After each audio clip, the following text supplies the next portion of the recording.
இந்தியாவின் 15வது குடியரசு துணைத் தலைவராக தமிழகத்தைச் சேர்ந்த CP ராதாகிருஷ்ணன் தேர்வாகியுள்ளார்.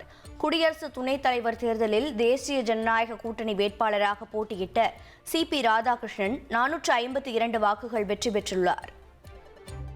இந்தியா கூட்டணி சார்பில் போட்டியிட்ட சுதர்ஷன் ரெட்டிக்கு 300 வாக்குகள் மட்டுமே பதிவான 767 வாக்குகளில் 15 வாக்குகள் செல்லாதவை என அறிவிக்கப்பட்ட நிலையில் 752 வாக்குகள் செல்லத்தக்க வாக்குகள் ஆகும்.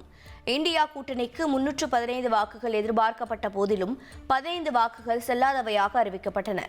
தேசிய ஜனநாயக கூட்டணிக்கு எதிர்பார்த்ததை விட கூடுதலாக 25 வாக்குகள் கிடைத்ததால் இந்தியா கூட்டணி கட்சியினர் வாக்களித்திருக்க வாய்ப்பிருப்பதாக கூறப்படுகிறது.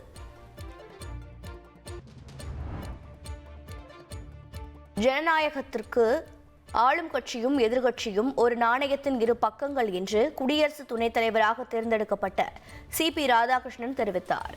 குடியரசு துணைத் தலைவர் தேர்தலில் வெற்றி பெற்ற பின்னர் CP ராதாகிருஷ்ணன் செய்தியாளர்களை சந்தித்தார். 2047க்குள் விக்ஷித் பாரத் வேண்டுமென்றால் எல்லாவற்றிலும் அரசியல் செய்யக்கூடாது என்று குடியரசு துணைத் தலைவர் CP ராதாகிருஷ்ணன் கூறினார்.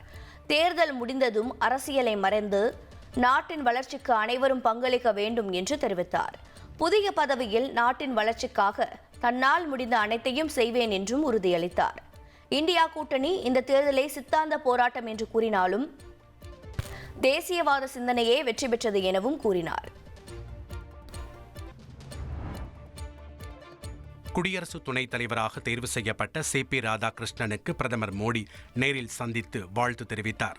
இதேபோல் உள்துறை அமைச்சர் அமித்ஷா, பாதுகாப்புத்துறை அமைச்சர் ராஜ்நாத் சிங் உள்ளிட்ட பலரும் CP ராதாகிருஷ்ணனுக்கு பூங்கொத்து மற்றும் இனிப்புகள் வழங்கி தங்களது வாழ்த்துக்களை தெரிவித்துக் கொண்டனர். உங்கள் தந்தி ஒன் தொலைக்காட்சியில் அண்ணாமலை தினமும் மதியம் 12 மணிக்கு காணத் தவறாதீர்கள்.